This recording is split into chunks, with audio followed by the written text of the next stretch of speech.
Okay, it is a summertime, and it is time for another private react video for Slayer. What's going on, Slayer? Thank you once again for supporting me in my efforts to continue to make content for the internet. And this month, something different. Thankfully, not to say that I strongly dislike reacting to K-pop stuff, but the fact that, I mean, it's been months and months of reacting straight to K-pop stuff, it does kind of get tiring and a little bit repetitive and boring. So I'm very happy that this month we got something very different. So these are actually, both of these videos that I'm reacting to right now are direct follow-ups to things that Slayer, you submitted for my DSP versus the Internet show. You know, one of them is about Singapore maximum security prison life, which we saw kind of like a mini version of that.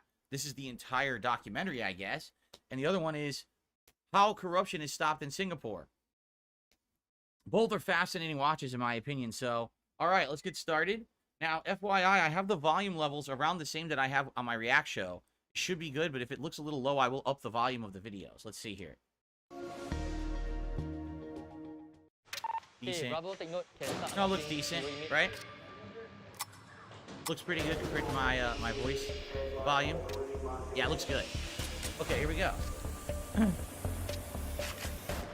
So, maximum security inmates to tell their stories on camera, huh? For the very first time. Life in lockdown, all right? Episode 1. So this is a multi-part documentary. Cool. So these it's skateboard? Skateboarding for me started as a hobby. To reach professional standard, I need to join a lot of competitions.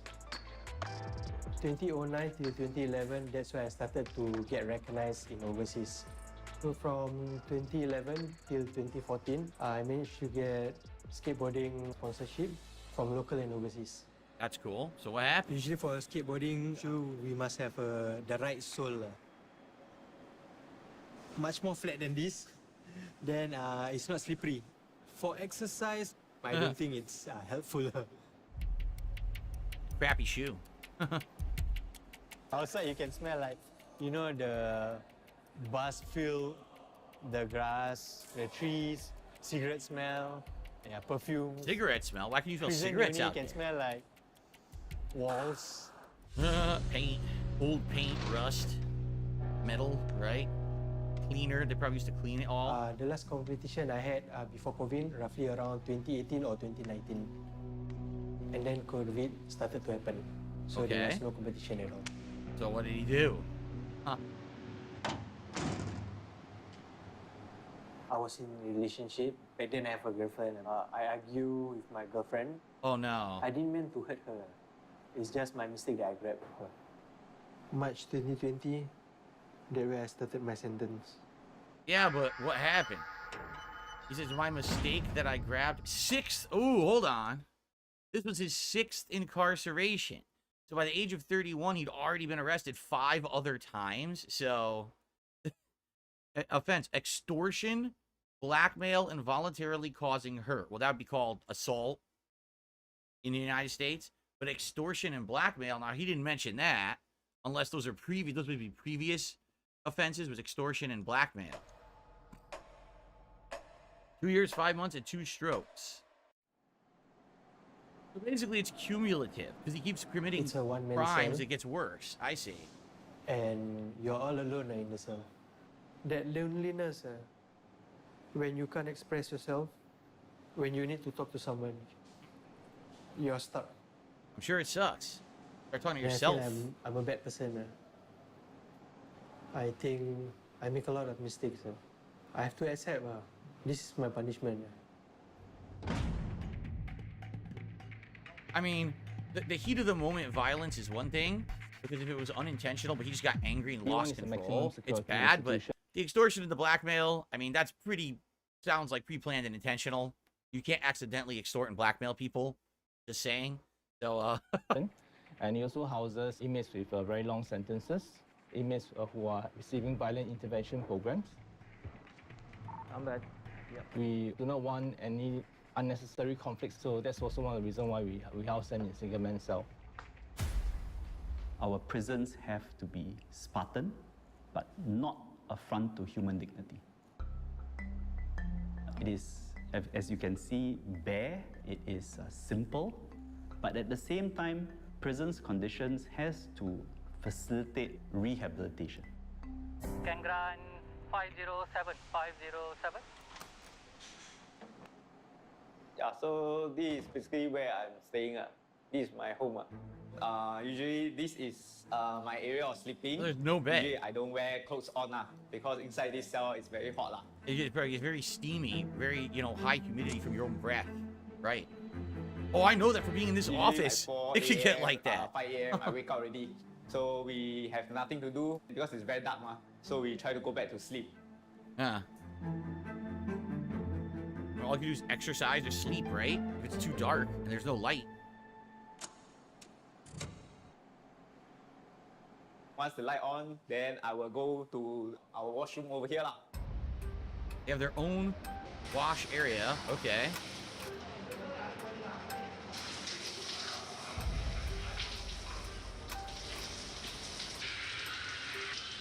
Everything. Shower, toilet, everything all in one. Once we bathe, I brush teeth, then I will come back to this area again to read my Bible.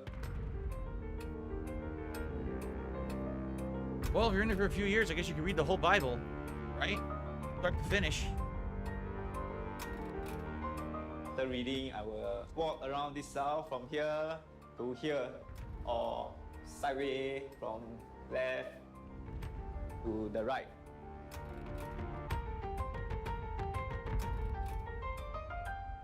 And when I'm boring, I actually did count. By my feet, it's about 7. The width is 5. Fourth incarceration, theft, drug consumption, criminal breach of trust, and breach of personal protection order. So, criminal breach of trust. I don't know what that would mean. A criminal breach of trust. Like he broke a contract or something? Breach of a personal protection order. So, in that case, maybe someone had a restraining order against him and he broke it anyway. Okay. Huh. 3 years, 6 months. From 7 to 7:15, we have started with a mindfulness practice. So there is a music will play.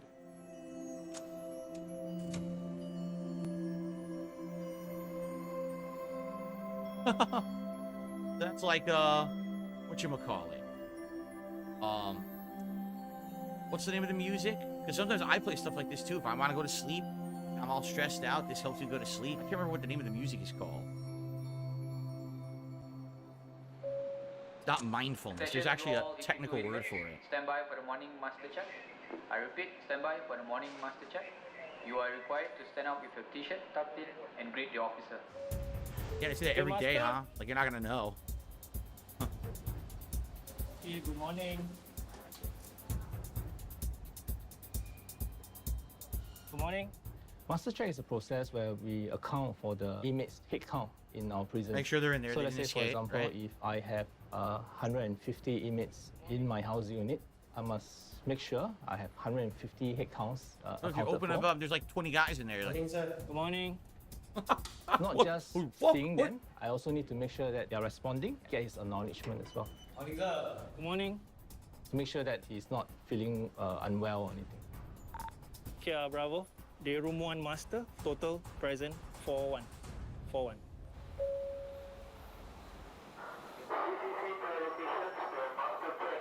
I wonder how full their prisons are and how, is it like always at max capacity and once stuff? I master wonder. check, about like 20 minutes, then our full ledge will open.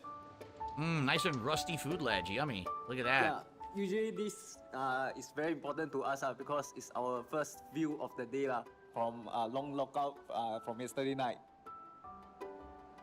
Before the breakfast, the shaver will be issued and they will shave inside the cell. Toothbrush and a razor. Do they have to shave? Is it After mandatory 10 or can minutes, they we'll choose not collect to back the shave? shaver. Around 7:45, so our attendants will issue breakfast to them. So our breakfast usually consists of 4 pieces of bread. So they will pass it through our full That's edge. it? 4 pieces of bread? Gee, Then thanks. we will take our mug. So put it here. Once we given our destination tea or coffee, then we will bring in. Wow. After this door will close. How rusted that shit is. Ugh. Finish my breakfast, everything. I will walk again.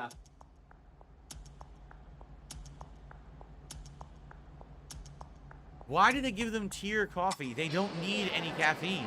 They have nothing to do, right? Why would they need tea or coffee? That's actually that's like cruel punishment. Oh, we know that you're stuck in here. You can't do shit. Here's some caffeine, so bounce off the wall. Wow. I'd be like, no, water, This please. is the central kitchen, giving meals for the entire cluster B. Per day, we have over 2 meals, lunch and dinner, Looks like approximately laundry. about 7 to 8,000 They're meals boiling prepared clothes for in there. They prison pull them out. They officers, give them the volunteers, water. and inmates. It's soup. In this kitchen, the meals are prepared by inmate kitchen workers. A lot of greens. What kind of greens is that? Spinach? Oh, no.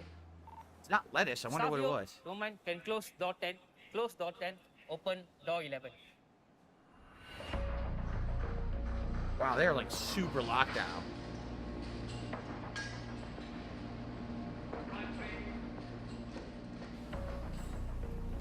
Okay, here is preparing the vegetables for tomorrow's lunch and tomorrow's dinner. Is that an inmate or is that an actual People might chef wonder, they've hired? I if it's can't safe tell. for inmates to use this type of tools in this workshop. But as you Okay. can see, the tools here, they Oh, are it's an cheap. inmate. Gotcha. When they come to the kitchen, right, we'll monitor their attitude and their performance. And we'll see who is suitable for which location. Ah. So like say veggie cutting area, That's requires a iceberg lot of lettuce right cutting there. and grinding. So we need inmates here with the correct composure and correct mind to perform this type of task. Is that bok? Oh, it's bok choy, I think. Oh, bok choy is really good. We've had we've had things with bok choy and it's delicious. Okay? Okay, now you can arrange. There will be chefs from the Singapore Airport Terminal Services in short sets who will be here to educate and guide the inmates on how to prepare the meals. So inmate-made meals. But I'm assuming these The inmates are kitchen not caters maximum for security 6 who to do 8 this stuff. different diets approved based on the dietitian recommendation. We have normal, non-meat, soft diet, which means minced diet, off chili for people who can't take spicy food, low purine for people who can't take things like tofu, and low sugar for inmates who have diabetes. Ah. The kitchens will ensure that the daily protein and vegetable nutrition requirement is catered for the inmates. Every day they have different types of food. Let's say for Monday, they have baked chicken. For Tuesday, they will have fish.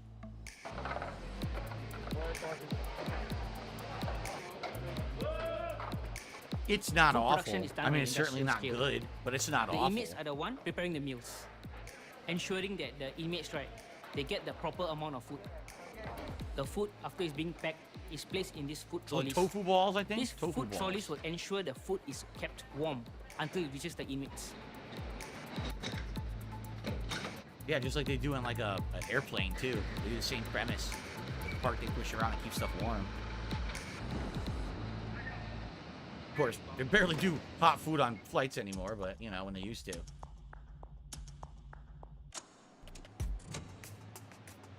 Lunchtime. Oh, and they're color coded as well. That's cool, so you can't screw them up. Why are they completely covered in the sauce? Ew. Sloppy. Covered in. Yeah, look, it's completely covered in sauce. Wow, sloppy as shit. Ew. So Wednesday afternoon usually we eat mee. Yeah, or look at the mee goreng. fucking mess. So today is mee goreng. The noodles don't look bad. This one is like totally, if give point 0 to 10, I would Okay. say maybe it's It's maybe a zero. He hates it. It's a Because zero. It's very cold and sometimes the mee also hardened already. Ugh.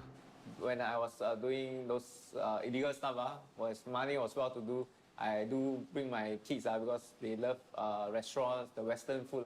Mostly every day I eat restaurant, so compared to the food now, it's like totally one heaven and one hell. Usually Wow. after eating, I still feel hungry. Portion to me is not enough. For lunch, usually we don't have meat. Dinner time, we have 2 breast chicken or fish. Over the years, I really start to adapt the food, but eventually I still miss the food outside. Yeah, the human body is very versatile. You give it whatever, it's going to adapt The to it, way and it's going to get being nutrients served or out of what, it. it's So, like, being treated as pet in the cage. For me, A it's banana? definitely hard. so what's crazy, this is maximum security. And for the things they've done, you would think for maximum security, it would be like, oh, heavy assault, murder, or like, you know, a crime ring, or no, they didn't do that much. It's just repeat offenses, right? That's the problem. For my countdown. Do that.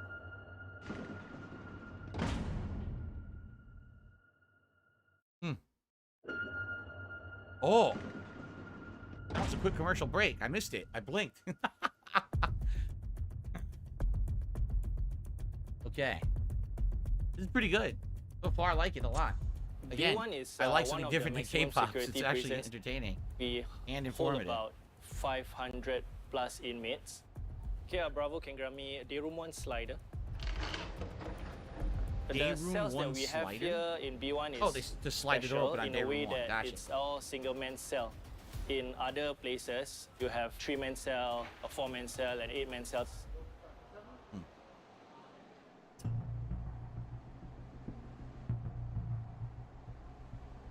Over here, you see the inmate cell door. All right, it consists of 3 Why does it key have items Hero? over here, It which says is the Hero and it has a viewing Ninja panel. Turtle on it. What the And hell? We have 2 apertures, one on top and one below. There's this portion which is perforated. So from here, we can hear and talk to the inmates inside. It is not encouraged to talk through the aperture because you know, we do not know what they have up their sleeve. They can throw things or they can grab all your items nearby the aperture. All right, so the poster you see over here is basically the cell layout which the inmates have to follow. They are given a set of items inside the cell. So when it's time for master check, they have to arrange the items according to the poster which is given over here. Okay. Forced to do it that way, huh?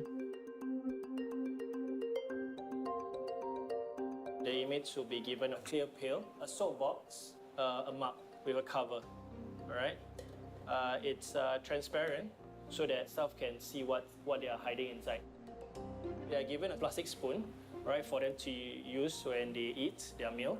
And we have a set of toothbrush and toothpaste. The toothpaste is made in a way that Yeah, look at it's that. clear and you can see things inside. If they were I've to never hide seen clear anything toothpaste inside, before. it will be visible for staff to see. Yeah. Huh. Wonder what it's like, but it tastes like shit. Right? There's And no if minty you good see taste there. the toothbrush over here, it is made in a way that it's very short, because if they were to use this as a weapon, I would say pretty much it won't cause much damage compared to a longer toothbrush. Each inmate will Make also like a get sharp 2 object out of blankets, it, yeah. big enough to cover the whole body. Last but not least, we have the straw mat for them to lay out and sleep on the hard ground. If they want it to be more cushioned, then they will just fold the blanket in a way and make it like a mattress. That ain't like no mattress I've seen. This is the toilet area where the inmate go to the toilet and also take a shower. So the CCTV Squatty will potty. capture everything inside the cell, including the toilet area as well. Wow, so if they go to the 100% toilet to on to do camera, their no business, security. or if they were to take a shower, we can see everything. At night, the CCTVs that is inside the cell are equipped in a way that they can see in the dark. Night vision, yep. This is a one-man cell setting. It can be psychologically small in a way if you are cooped up here for a very long time. No, it's small. Even if you're not cooped up there for a very long time, it's very small. Weekends of inmates who are not involved in rehabilitation programs would be locked up for up to 48 hours in a row. Wow. For the weekend, it's really a very big impact. Very, very big impact. For 48 hours, knowing that your perimeter is only this much, it really disturbs the mind and the body as well.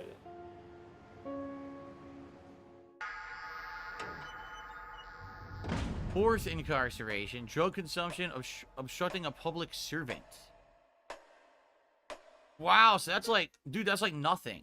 He was on drugs, and he obstructed a public servant, which could have been anyone. Could have been a meter maid. Who knows who it was, right? 3 years, but probably because it's a fourth offense, it said, or third offense. So again, it's because the repeat offenses is why they're getting such a serious sentence. Probably what they say is with their sentence, you didn't learn from your previous crimes. You just keep committing crimes, and that's why we're going to give you such a harsh sentence to be in this maximum security, right? Maybe this will teach you your lesson. My moisturizer, my lip balm, my lotion. These are all the things that I don't have here.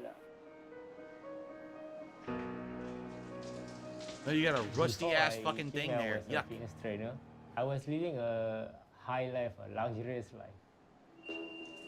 People wanting to get a car, to get a bike, to get a house, to get every single thing. I managed to get it all done before even I hit 30. For this time, my sentence, I was caught trespassing to Istana. What is Istana? During that time, I was in a high in drugs. I just tend to follow my thoughts. And I like to go to places that eventually I don't know what Istana is, so interesting or unique. When I was being caught, I have a drug utensil with me. That is when I was led to the drug consumption. I was sentenced to 3 years imprisonment for drug consumption and 4 months for drug utensil possession. no exaggeration. In the United States, if this guy was caught high on drugs trespassing somewhere, he would literally be out of jail within 24 hours. He probably wouldn't even have expensive bail to get out. And probably, if it's his first offense, they wouldn't even require any supervision or anything. He'd be scot-free. Now, if this were his second or third offense, they probably would do the same exact thing, but then have some kind of like monitoring of him, have him have to check into, in a rehab or something like that. But I'm not kidding you. In the United States, they never incarcerate people for anything like this. You would never see someone incarcerated for a drug consumption charge. It just doesn't exist. There's fines and stuff like that and supervision, but there's no, you will always be free just doing drugs. I know because I know people who have been doing drugs their whole lives. They're not in jail. The only time they go to jail is if they're caught selling drugs or distributing drugs. But doing the drug consumption is like no freaking consequences in the United States. You get away with it over and over and over. So what's crazy to me is that this guy's 3 years in jail for something that here you literally don't get punished for at all. 3 years off of his life.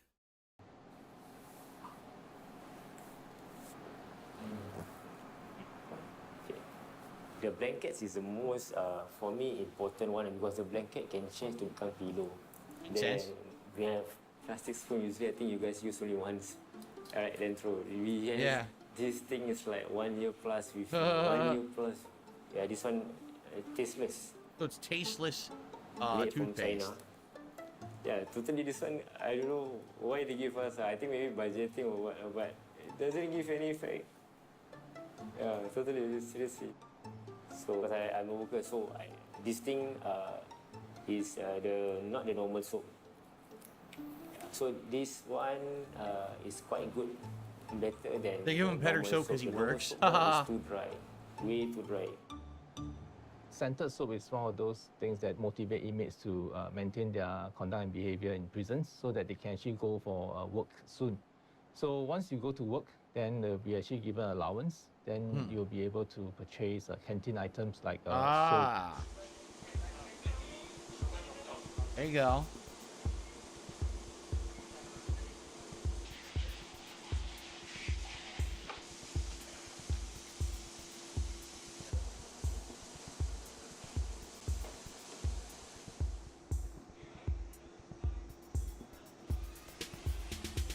They're good folders. Look at that, they get some treats. I got these goodies from the allowance that I had working as a peer facilitator. Wow, he's got a lot. He stockpiled. Peer facilitators are graduates of violence intervention programs handpicked for displaying positive conduct and influence. They're trained by psychologists to assist in program activities. Today I left with 50 days to go until my release date on the 21st January. I've collected all these items so that I can reward myself every single night. Oh, he stockpiled For my every night. He can have a countdown. treat before he leaves. Wow, that's By cool, having some actually. rewards and achieving these rewards by myself, I'm able to eventually make myself think better during my darkest time here. Yeah, but I hope he realizes that stuff goes bad. Probably not giving him fresh stuff. Basically, I worried I forget I need to focus on the risk of me getting into trouble, fighting, arguing, and disobeying officers. Can be extension of 3 days to 7 days from my release date. Oh, wow. Tonight, I'm gonna treat myself with biscuit. This biscuit. He is a very good inmate, but doesn't mean all the good inmates are good citizens. We have a lot of experience where the inmate obey, but after 2 months they come back. Wow. They fail to become a good citizen. He's a very good inmate, but what we are focusing now is we want him to become a good citizen. So that's our next challenge that we need to prepare him before he release. Well, I mean, it's a different experience entirely when you're out and you have freedom. Versus when you're confined, if this is all you can do, you're going to tend to listen to what you're told because you can't do anything else and you know you're in more trouble if you disobey. Once you're outside, you have all these temptations around you, you have freedom to do what you want, and that's when you get into trouble, right? You don't have You're not limitations. allowed to do all this inside, huh? Yes, sir. Oh, they checked. There was a spot cell check and they found stuff? Oh, interesting.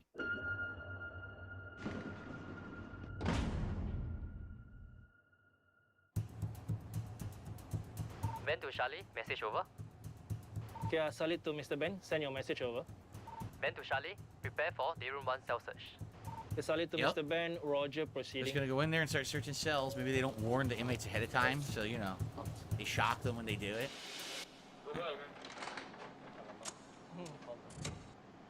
Okay, we're going to conduct a routine cell search from 507 to 511. Okay, Boon King, stand by for cell search. This is part of the prison's regulations that we need to do the cell search to make sure that they don't keep any contrabands. Contrabands can include excessive items or any items which are modified, such as a cell hook, strings. Okay, Bravo can grant 507 cell search. We want to make sure that the environment is actually safe for the inmates and the officers to work in. So every day we have a scheduled put it back on. cells to search. Okay, take out your I'm Toigo sure it's Max. randomized, so no one knows it's coming. Boon Kang, theft, drug consumption, criminal breach of trust. Breach. Oh, this is the one we already saw. We already saw him. Okay. Every time when I hear my turn for South Church, I feel very sian off. Yeah, Boon King, before I go in, you got anything to declare? No, sir. The officer will come with their shoe on. So this is basically where I live. This is my home. So after the cell search, I have to actually You feel reclaim the security. whole cell. Then walked around with shoes. I get it. It feels like it's not sterile anymore. So normally, inmates would like to keep things in any part of the door fixture. Usually the holes over here, right, they will use stapler bullets, or they can even put straws to use as hooks to hang things. Then usually they'll have a long piece of string, and then they'll just put round and round and round and round just to conceal it. Huh. So this string they will use to do some threading to their eyebrows or to their facial hair. Oh, interesting.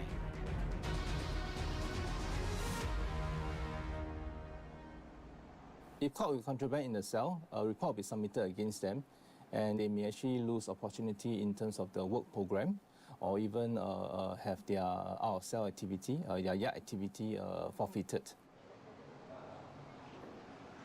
When it comes to the toilet area, this is where it gets more exciting. Oh, very exciting in the toilet area. Over Oh, here yeah, you see an sure. improvised hook, which is not allowed. Each Oh. cells, they are allowed to have 3 cell hooks. Okay, 2 at the living area and 1 at the toilet. So this is an extra one. I will certainly ask the inmates to remove this and pass it to me. And I will give them a warning. No extra hooks. Wow. 2 cell hooks and one bathroom hook. We have a standard Yep. set of items for inmates. If inmates are allowed to have their own items, then it actually makes our officers' job more difficult to check. I think secondly, it's also more on enforcing equality among the inmates. We need to make sure that everyone is the same, treated the same. So he's gonna get in trouble. The reason why I knock is to see whether there's anything that falls in or out. So these are the buttons for the flush and the shower. Usually we just press the flush button first to see whether they are hiding anything at the toilet area. They normally will hide things right under the pipe over here. Shove your hand So in. we will just Put use your hand the right down that flush hole, see what button to happens. Flush it all down in case they will know what they'll be hiding. So in my experience, when we do cell search, we check the toilet bowl because sometimes we can find inmates hide things inside there. Things like medication pills, tablets, even improvised items that they wish to hide. Yeah, sure. Okay. Okay, Boon King can come in with your Toygo box. Chances are they are smuggling among each other, passing around without the staff knowing. Ah. They could get from any place that you can imagine. But this is all not within the radar of the staff. That is why it's very important for us to do cell searches every day, regularly.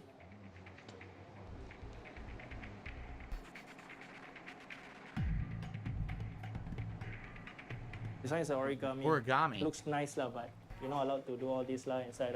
Yes, sir.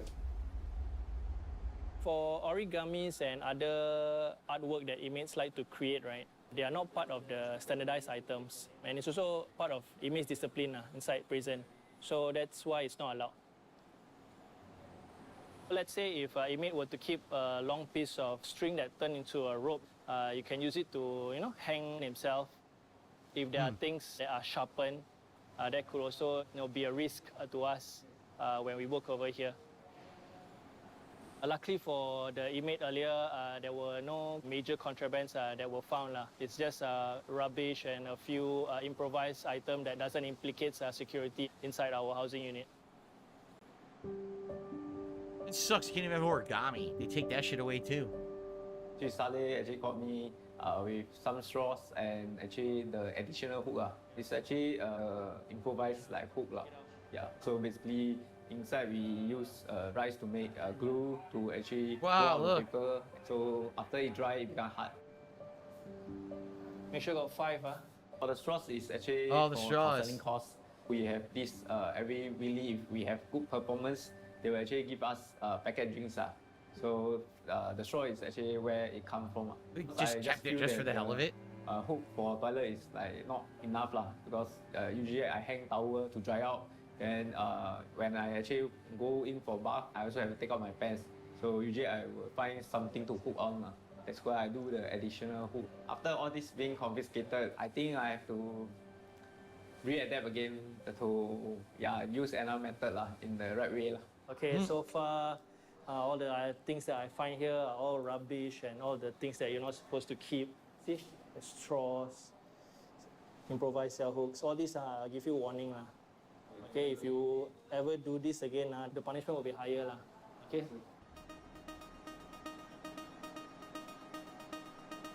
Okay, Boon King, we're gonna. Ooh, we got his login. Get in there right now.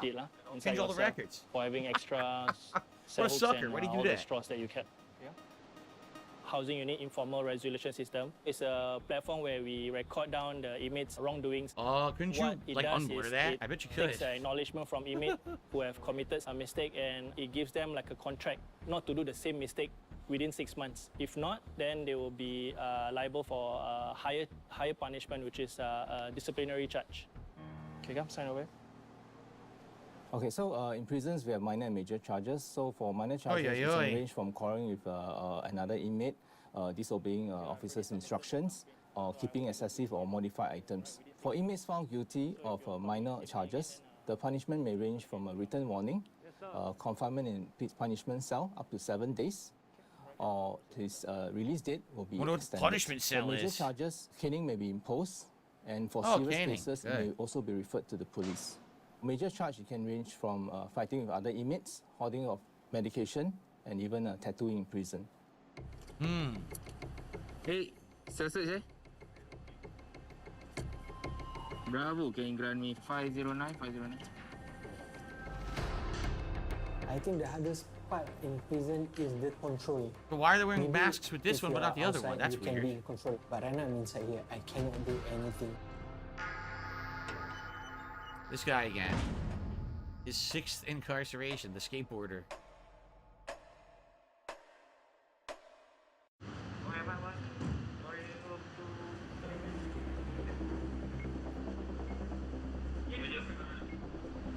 Come on, don't find Anything anything. to declare not, Kai?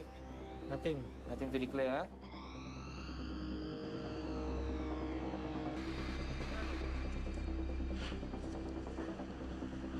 Ni fruit, when? Semalam, yesterday. Yesterday one. You got 3. Which one is the oldest one? Either one. Huh? This one out, huh? Some of them do store quite a few to eat later in the night when they're hungry and all that. But they should only have 2. We cannot have them to keep it for too long because it could have stomach pain, could get them sick. So we have to remove this one because it's been a few days already. Ah. Cut it. This one is just his own personal own drawings. So I'm also taking this one because it's an unauthorized material. There's no chalk. There's no official stamp on it. So I'll take it away. Why? Because it could lead to him writing messages across the housing unit or even across the institution. Yeesh, can't even draw. Can't do anything creative at all.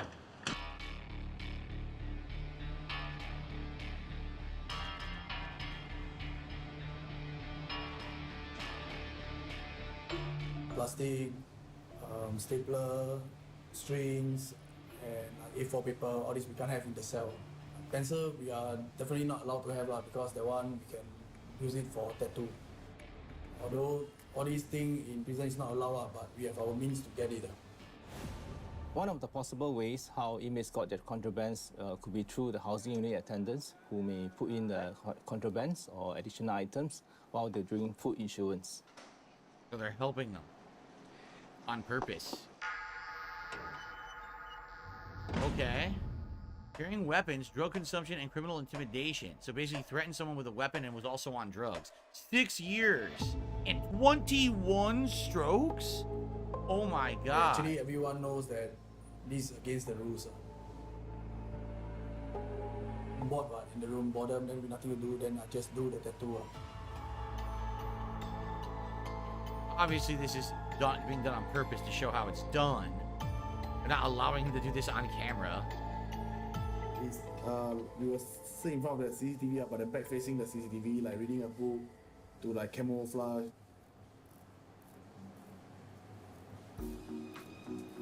Some magazine will be thicker. We use stapler bullet like those you can find on They're some stealing magazine. staples out of the They have to books be and round magazines. and have to be thicker. Wow. It's not like normal those paper stapler. And we were sharpening through the. I mean, this isn't real tattooing. Tattooing, you just just have to have the ink. It doesn't have to be hot as well. So they're just doing super bootleg, right? Then sharpen. Close thread. I need a string because the string is to like we tie it to the stapler. For the ink we try to get from the doctor. We ask for like diarrhea medication. They will give us this charcoal. We dip it to the ink with the. Oh my god. The thread will absorb the ink. They do not have the proper facilities to do those tattoos. So they improvise. And I've seen infections, their whole hand being swollen. Yuck. That's one of the reasons why we want to curb it. The other aspect is inmate subculture. A lot of our inmates are affiliated to gangs. Hmm. So usually, some of the tattoos that they want to put are gang symbols. And that can be problematic. And that can affect the good order and discipline of the institutions. Back then, I was a secret society member, so we do this tattoo to show a bit of loyalty, then to like let people know that we are from this gang.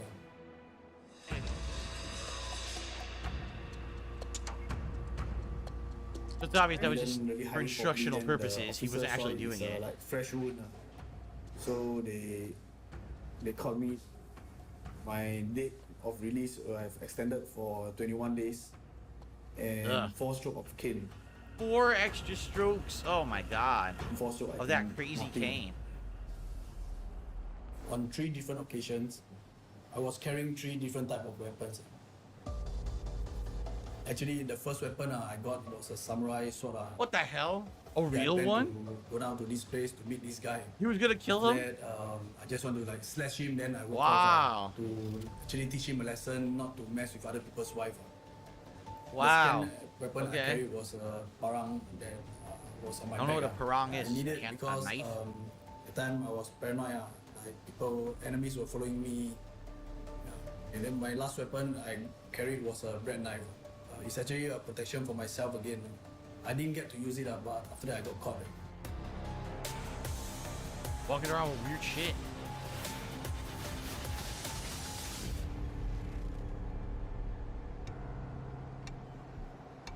When you get caned, there's no installment. In total, I have 21 strokes of the cane. Jeez.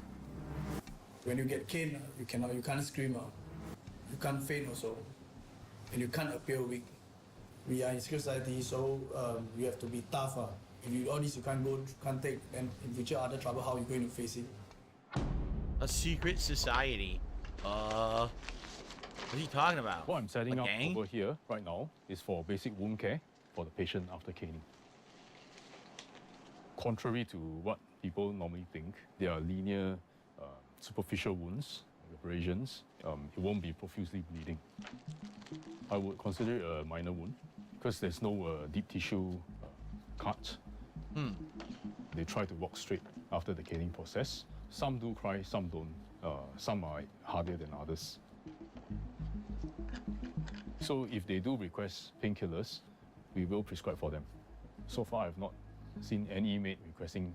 Gangs are all supposed to be hardened criminals and gang members, right? They won't Yeah, accept prison it. is tough for me, but as long as my family is out there waiting for me, what I go through is nothing.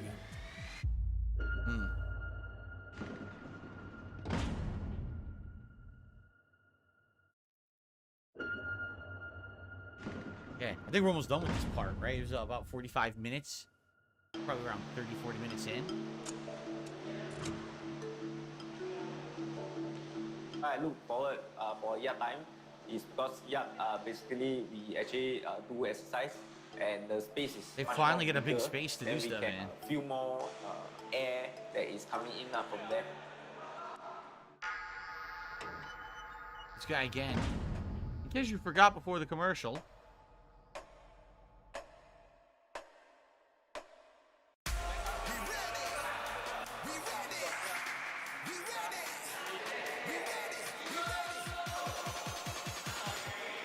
Oh, great music they get. Oh boy. Very exciting. We're doing our usual exercise routine. So it's our own so-called HIIT, high intensive training. Usually 1 week we have 2 hours of yard, then twice a week. So it's for on Tuesday and Thursday. Okay, here's the yard time quite long, 2 hours. Yeah, we will make full use. Sure. Well, the few times you're out of your cell, you want to do as much physical activity as possible, right? Absolutely, I get that. When officers are supervising the yard, it can be very daunting. You're taking care of a large number of inmates in one confined space. The officers are tactically trained. They will expect the unexpected.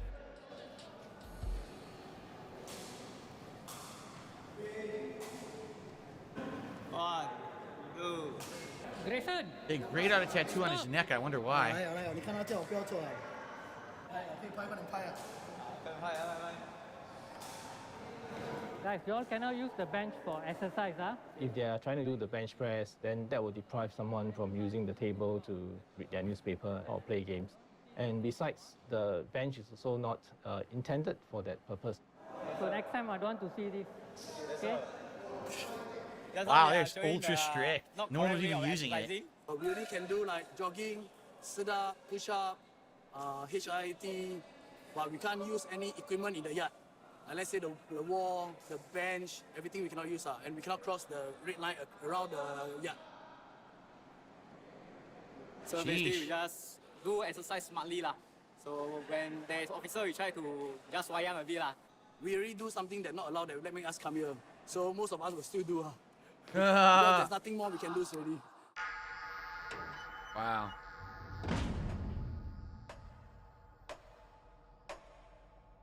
Geez, stuck there for over 6 years.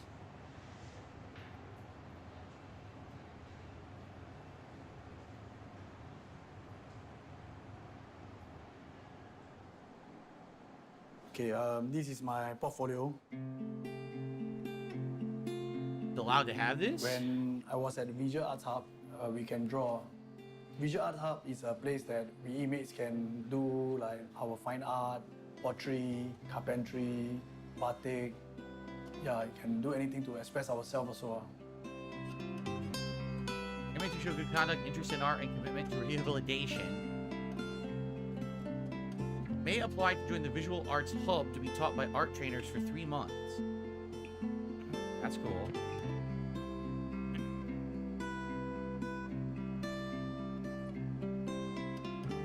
This is the picture of me and my wife. I use a pencil, knitted eraser. Bad. Photos is very precious here. Every month we have 20 points. If we not get charged or anything, we'll get 20 points. So you have to accumulate 60 points for one photo.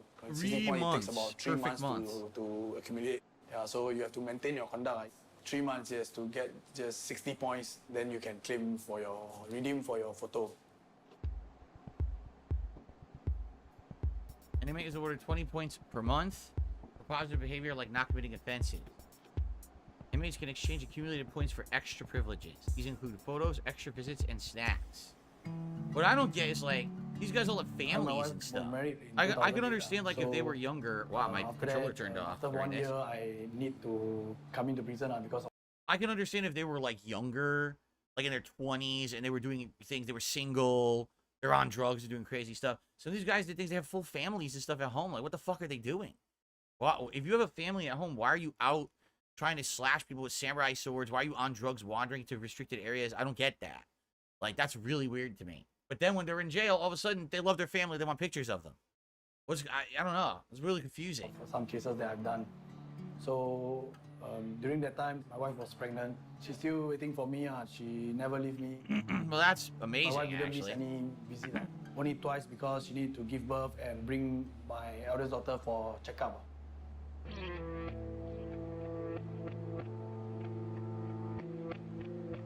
I use money to show my love to my wife. Whatever she want, like those branded bags, all these, I just okay, let's go. We go and get it.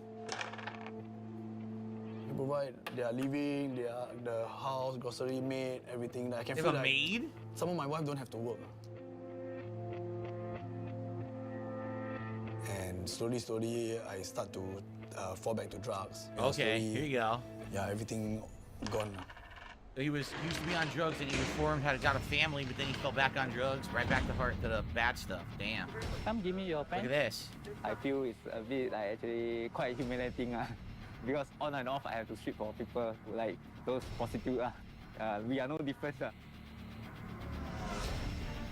If I was found guilty in the court of law, I'll be hanged by the neck. I was petrified. Wow. I really think I'm going to die. I even make my own will. She want to divorce with me. I feel it's very unfair. Wow. All right, that was I'm gonna be honest. That was one of the most interesting things I've ever watched and reacted to. That was fascinating. I would like to see that whole documentary eventually. That was really interesting. It's different than what I've watched, you know, for React stuff. I learned a lot. I see the big differences between Singapore's prison system and the American prison system for sure. And I would absolutely like to watch more of that in the future for sure. Okay, but now there's one more video to go. The phenomenon of the so-called Singapore miracle made society believe that Singapore is a country that has not only solved economic problems, but also uprooted one of the greatest ills of the modern world, corruption. This opinion is commonly backed up by the nation's leader, Lee Kuan Yew's words, who is considered the man who gave Singapore a new life. If you want to defeat corruption, be prepared to send your friends and relatives to jail. Oh, wow. Here's another famous quote of his. Start with putting 3 of your friends in jail. You definitely know what for, and people will believe you. Oh, Jesus. His stand is so radical that we cannot add anything else to it. But are things so serene on the incorruptible Singapore skyline? Let's check out the current situation of a country that has overcome corruption. But first, some shots for those who know nothing about this city-state.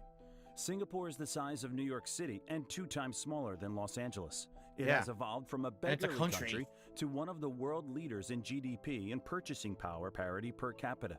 The average wage in the country is $4,000.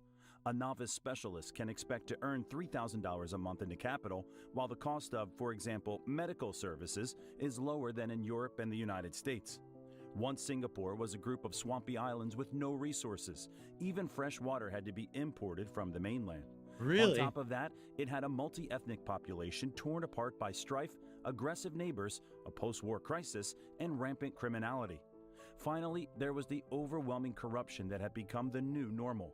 When the country was a British colony, widespread corruption used to be an everyday practice. After all, most of the country's population was Chinese. Their mentality prevented them from addressing officials without a gift. In the post-war period, the situation only worsened. The breakthrough happened when Singapore became a self-governing state within the British Empire in 1959, and the leader, Lee Kuan Yew, took over as Prime Minister. It all started with the Anti-Corruption Act, empowering Singapore's main authority, the Corrupt Practices Investigation Bureau, CPIB, to prosecute lawbreakers. The new government was dedicated to rooting out the abuse of power, regardless of personal relationships or exceptions. Investigations targeted cabinet members and even relatives of the Prime Minister. In 1960, a law was passed, the so-called presumption of guilt, suggesting as evidence of a bribe the fact that the defendant lived beyond his means or had a property that he could not acquire with his income. I'm just going to say, you know, at the time when this guy proposed this insane idea that the anti-corruption is so serious, and the way to prove that you're being serious about it is to, you know, incarcerate your friends or people in the government and stuff. Everyone must have been like, nah, he's full of it. And then he immediately started doing it. But, you know, everyone must have hated him. Because everyone was probably like, oh, this is how life has always been up to now. Right? You know what I mean? Like, but it's always been up to now. So why would he change everything? To them, they probably thought it was for the worse, right? Oh, now we can't do all our corrupt stuff anymore, right? But man, I guess whatever backed up that law, whether it was the military, the police force, or whatever, because that's the problem. Like, here in the United States, we have politicians that frequently do things that are illegal. Now, of course, they don't outright usually do them in the public, but we're well aware that it happens. They do illegal trading of stocks and bonds that they're not supposed to do.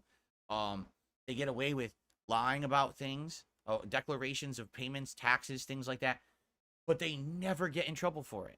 No one ever goes after them. Why? Because it's their buddies who are the people who prosecute. So they're all buddy-buddy, elbow to elbow, and they all get away with everything. So this guy had to have the most fucking bravery and balls in this country to stand up and be like, no, we're ending it all, and I don't care how many of my friends and colleagues I have to incarcerate. Even if everyone has a fucking target on my head to murder me for it, I'm still going to do it. And man, the people must have been pretty crazy to like, imagine you're part of the police force or whatever, but at any moment you're afraid that another corrupt group could come and kill you, right? It must have been a crazy time to live. What was this? It's like the 1960s? That would have been nuts. A remuneration received by an official from any person was considered a bribe until proven otherwise. An official who failed to prove his innocence faced confiscation of property, imprisonment, or if the best happened, a fine. Fines in Singapore came to an absolute point while the CPIB investigated Lee Kuan Yew and his family more than once without any results. Several federal ministers, heads of trade unions, public figures, and top managers of state-owned companies were arrested during the CPIB's tenure. In the name of justice, the Prime Minister even jailed a close friend accused of corruption. Whereas National Development Minister Tay Ching-wan, who received $800,000 in cash for giving plots of public land to developers, committed suicide. In a suicide note addressed to Lee Kuan Yew personally, he wrote, "As a noble Oriental gentleman, I think it would be fair for me to pay the highest price for my mistake." Wow. Furthermore, to change the situation radically, the country's leadership started imposing new standards in the public consciousness. First of all, they reduced chances for corrupt practices and turned the three principles of meritocracy, pragmatism, and honesty into the three pillars of public service. Literally translated, the principle of meritocracy means the rule of the meritorious, and is the opposite of kleptocracy, the rule of thieves. Its implementation relies on seeking out talents in every social stratum. If a person is creative and capable, he or she will be recruited into public service and will benefit from his or her strategic thinking, decision-making, and action using innovative management methods. The second principle is pragmatism, as the most effective way for the country to prosper and develop. The third principle is high morality. Society was vaccinated with so-called honesty. A special atmosphere of order contributed to the reduction of corruption, and the country started to implement a strict punishment system since Singapore has the highest death penalty rate. Even today, beating with sticks is still a common form of punishment approved by society. You heard he just said that, right? If you Singapore has the highest death penalty rate of any country. I think that's what he just said. Holy shit. Of any country? I guess maybe of documented countries, because, for example, like, I'm sure, like, North Korea just does whatever they want and they don't document shit, right? Can't live without such things as spitting in the streets, chewing gum, smoking at the bus stop, and drinking beer on the bus. You'd better not come to this country. A huge fine is a minimum you can be charged for such actions. Another important factor in reducing corruption has been the radical increase in officials' salaries. Lee Kuan Yew argued that when people who hold public office are underpaid, they're more vulnerable to temptation. When the salaries of Singapore's top civil servants were revised in '89 and '94, they were raised to such an extent that they became the highest in the world. Wow. Thus, employees of state bodies have lost their motivation to take bribes. Increasing officials' incomes is still part of the anti-corruption program. Currently, the salary of an official is 2/3 of that of a comparable employee of a private corporation.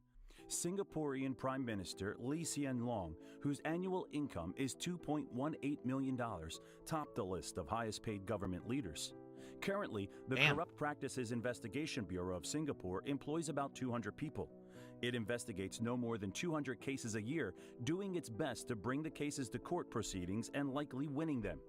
Given its unlimited powers, the CPIB, with no need for a court order, can detain suspected officials and conduct searches, inspect bank accounts and business assets, summon any witnesses for questioning, and prosecute any citizen of the country. The Bureau employees highly value their work. There has never been a case where a Singapore Anti-Corruption Bureau employee was involved in corruption. Every official has to file a declaration once a year. It's impossible to bribe the courts in Singapore. The judicial system is extremely rigorous, and there are no mitigating factors for corrupt officials. Fines for corruption can be as high as $100,000, and in severe cases, there's a jail term of up to 5 years. Despite the fact that a person accused of corruption can be fined a large sum or even arrested, his property will not be confiscated, but only the assets acquired for corrupt means. Today, an attempt to give a bribe in the country is not just useless, but actually dangerous. Any form of service remuneration is considered a bribe, and each party bears its share of responsibility. Officials are not allowed to accept not only gifts, but also invitations that might put an employee of a government agency in a dependent position. So, FYI, this is completely different from the United States. In the United States, it's the opposite, where frequently government officials are allowed to receive gifts, kickbacks, opportunities. I'll give you an example. You could be a senator, and then you could get a paid gig to go to a university and get paid $1 million to speak in front of the students. Or go to a corporate event and speak in front of everyone, get $1 million. What is that? you're in government, right? Or even when you're out of government, it still doesn't make sense because like it's a lot of like you scratch my back, I'll scratch yours. So as long as you helped me out when I needed help and you had power, now we'll help you out now that you're out of power, that kind of a deal. But if there's also direct things happening, like our government is changing laws to actually make essentially bribes legal, and everyone in the country is like, huh? Like, why are they doing that? Why are we allowing that? Because we have no power. Us as citizens have no power to stop those in power from making new laws at all. All we can do is vote these people out later. So they can literally sit there and make all laws that protect them and make them rich, and we can't do anything about it. Don't we have a great government? Yeah, sure we do. So everything that you're describing that's illegal is pretty much legal in the United States. That's why our government is how it is. If an official cannot refuse a gift, for example, under the protocol of a visit by a foreign delegation, he may accept it. Still, the official must immediately hand it over to his department head. The official may accept the gift only if they pay for it in advance at a price determined by the accounting office of the department. That's why officials are regularly consulted about the pitfalls of corruption. They are systematically advised on how to avoid getting accidentally involved in corruption schemes. Another common practice in Singapore is reporting a corruption offense easily and comfortably.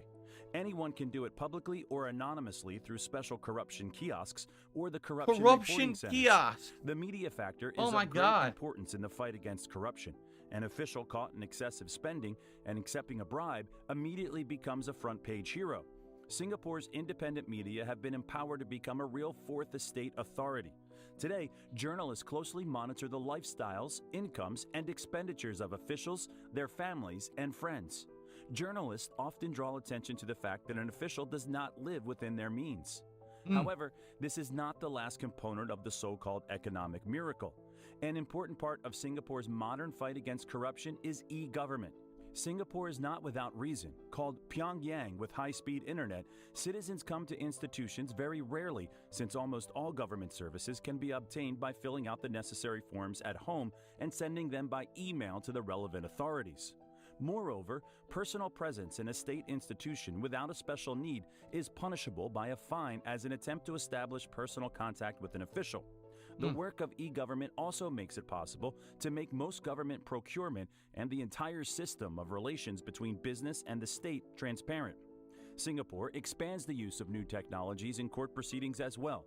The integrated system of electronic court proceedings, using electronic forms, offers trial participants a single point of access for active management of case materials throughout the trial. As of today, Singapore is an offshore, or more precisely, a midshore zone, ranked among the top 10 countries with the lowest corruption index. And finally, there are two striking quotes. The first one originates again from Prime Minister Lee Kuan Yew, who said, "There were two options for me. Either I get corrupted and I put my family in the Forbes list of the richest people in the world and leave my people with nothing, or I serve my country, my people, and let my country be in the list of the best 10 economies in the world." I chose the second option. And the second quote you can read in the comments below the video. What do you think about Singapore and how they defeated corruption? Well, I enjoyed it, but I definitely think that the prison video was a lot more interesting to me. You know, the only thing is when you watch a video like this, you hope that this is true. I mean, I have no idea because I don't live there, nor am I part of the government, nor, you know, you would think this is all right. And, you know, that's crazy that they actually overhauled their government from being so corrupt, so, you know, dirty, to being pretty much squeaky clean because they made so many incentives for people to stay squeaky clean. It didn't make sense to accept the corruption. And there's so many people on the lookout for it because everyone benefits when it basically gets stomped. So that's fascinating to me. All right. Well, Slayer, I hope you enjoyed your private react. That was good. And like I said, I would absolutely keep going with that other documentary about the prison or other similar topics, because that I'm really enjoying that. That's fresh, breath of fresh air, something different. I'm learning. I'm enjoying. It's entertaining. I have stuff to say about it. So there you go. Thank you, Slayer. Hope you enjoyed. See you next time.